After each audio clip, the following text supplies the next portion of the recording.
The snow fell thick and heavy that December evening, blanketing the city in a hushed, almost reverent silence. The streetlights glowed warmly through the swirling flakes, casting soft halos in the chill air. The buildings lining Madison Avenue appeared like something out of an old Christmas card, the windows glowing with golden light against the darkening sky. James Crawford stood outside his office building, a sleek structure of glass and steel that had been his home for the past 12 hours of back-to-back meetings. At 42, with neatly styled dark brown hair and an expensive black overcoat draped over his suit, he looked every bit the part of a successful CEO. A silver watch gleamed as he checked the time. Nearly 7 o'clock. Another long day in a series of endless ones. James was the CEO of Crawford Industries, a commercial development firm his father had founded 3 decades ago. He'd taken over 5 years earlier, expanding the company with impressive success. Yet,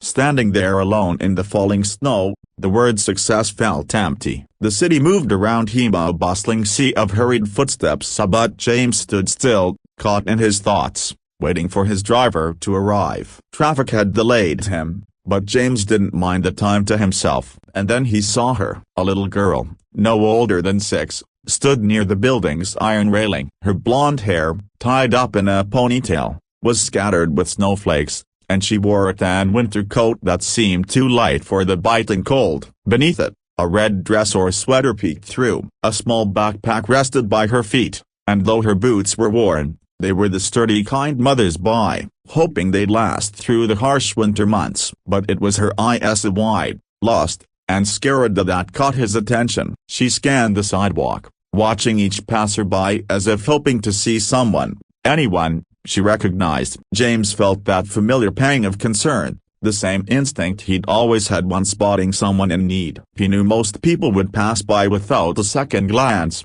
too absorbed in their own lives to notice a frightened child alone in the snow. He approached her slowly, careful not to startle her. "Excuse me," he said softly, kneeling to meet her gaze. "Are you all right? Are you waiting for someone?" The little girl looked up at him, her blue eyes filled with fear, and James could see the streaks of dried tears on her cheeks. Snowflakes had settled in her hair like tiny stars. "Sir," she whispered, her voice trembling, "my mom didn't come home last night." The words hit James like a physical blow. This little girl, standing in the snow, was telling a stranger her mother was missing. His mind raced with the possibilities, but he kept his expression calm. "What's your name, sweetheart?"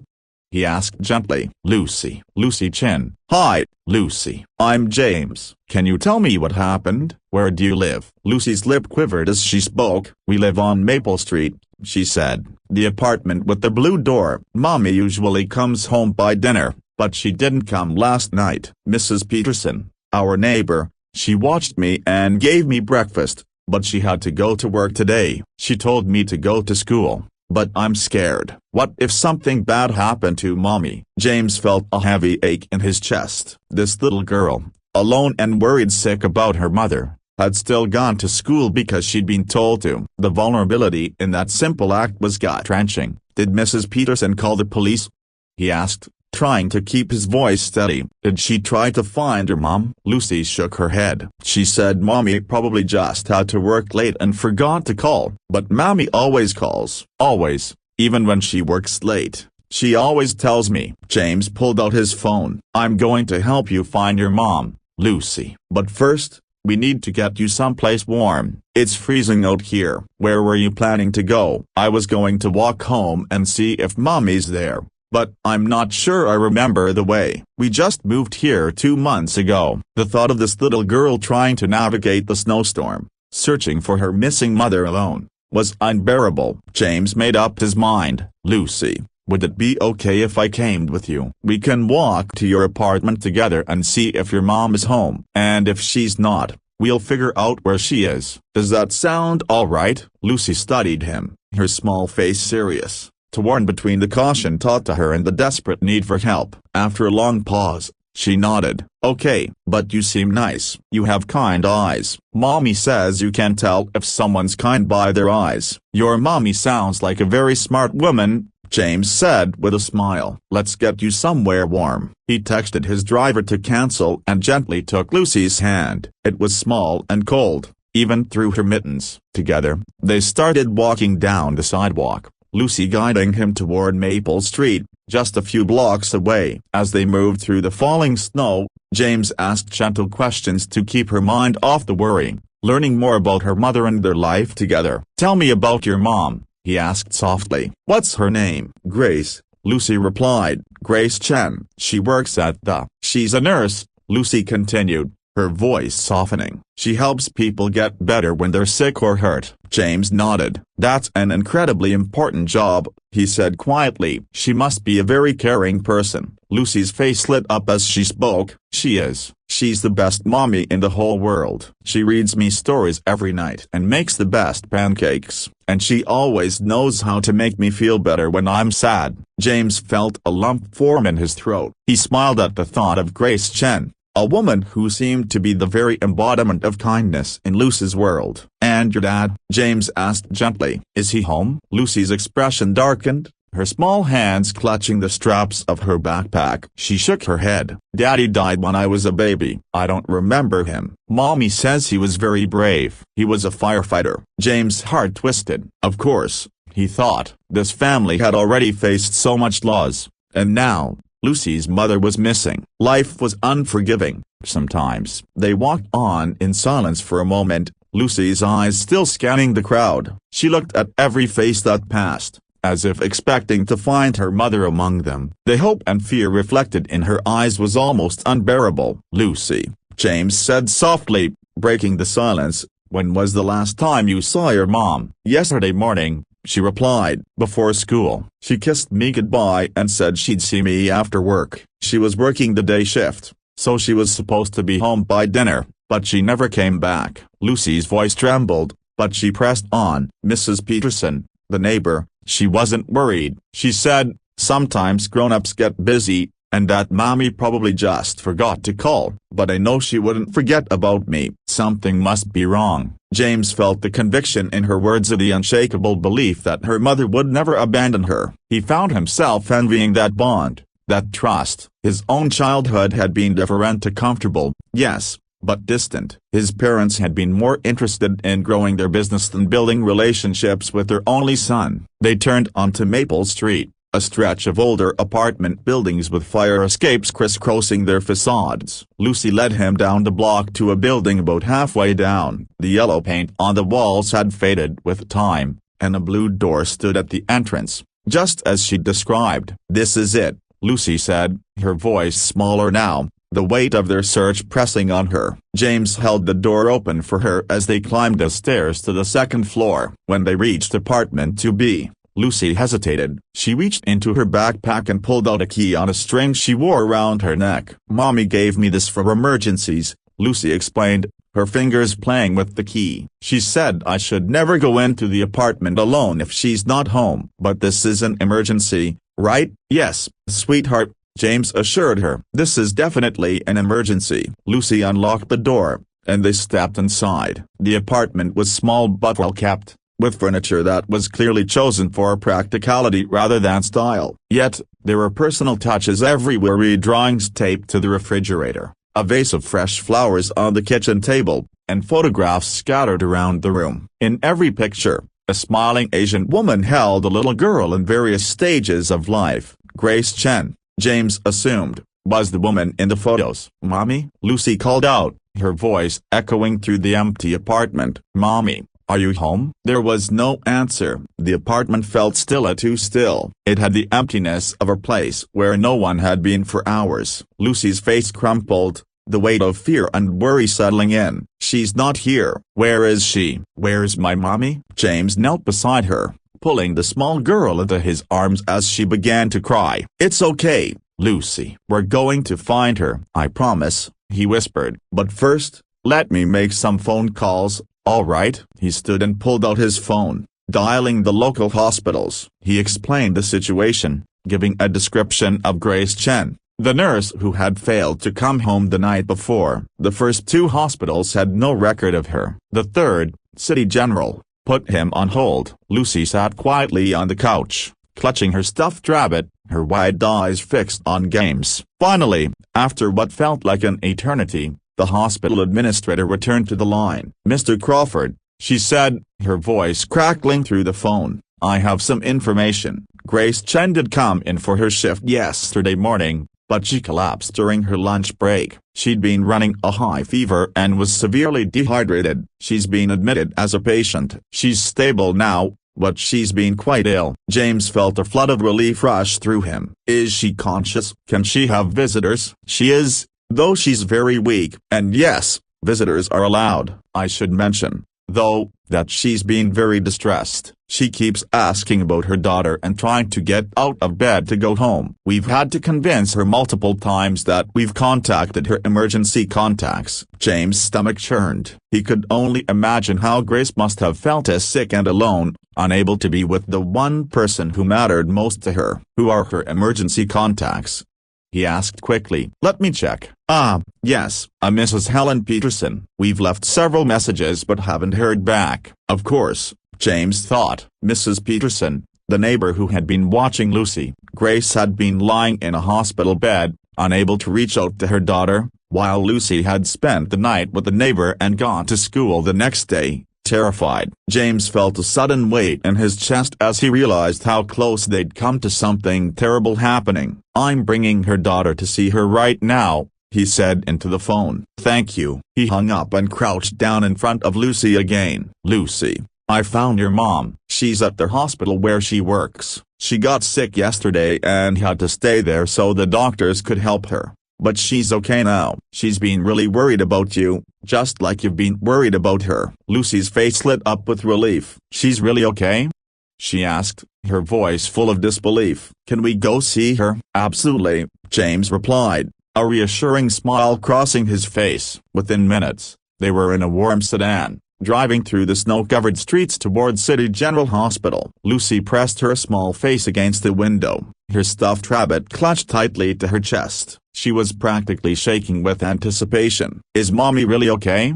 she asked again, for the third time. "She really is," James reassured her. "She's just been sick, so she might look a little tired, but she's getting better." "I should have thought of the hospital earlier. I'm sorry for making you worry." Lucy's brow furrowed for a moment as she thought about it. Then, her serious eyes met his. "Are you a good grown-up?" The question hit James harder than he expected. Was he a good grown-up? Sure, he ran a successful company, made a lot of money, attended charity events, and wrote checks to good causes. But when was the last time he stopped to help someone the way he was helping Lucy tonight? "I'm trying to be," he said softly, his voice honest. Lucy smiled, seemingly satisfied with that answer. She reached over and took his hand, her small fingers surprisingly warm in his. James felt something shift within him, like a wall inside him had cracked open. He hadn't realized it was there, but now, it seemed to melt away. They arrived at the hospital,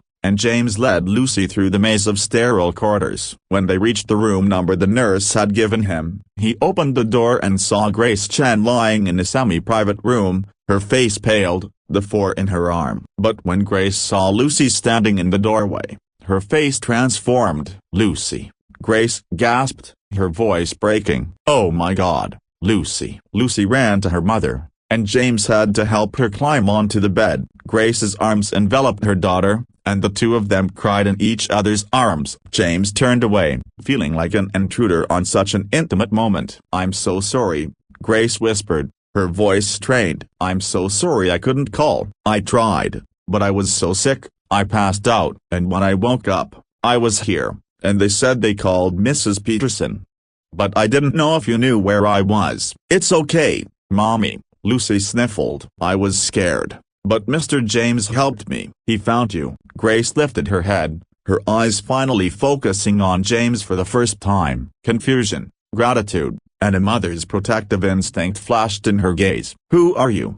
she asked, her voice soft but firm as her arms tightened around Lucy. James stepped forward. "James Crawford," he said, his voice steady. "I found Lucy outside my office building about an hour ago. She told me you hadn't come home, and I couldn't just leave her there. I hope that was the right thing to do." Grace's eyes filled with tears again. "You helped her. You brought her here. Anyone would have done the same." "No," Grace said, shaking her head. They wouldn't. Most people would have walked right past, or maybe called the police and kept going. You stopped. You helped her. She pulled Lucy closer to her, her eyes softening with gratitude. Thank you. I don't know how to thank you enough. James smiled softly. No thanks necessary. I'm just glad she's safe. Lucy was very worried about you. Grace swiped at her eyes. I was so worried about her. I kept trying to get up, trying to leave, trying to get home to her, but they wouldn't let me. They said I had pneumonia,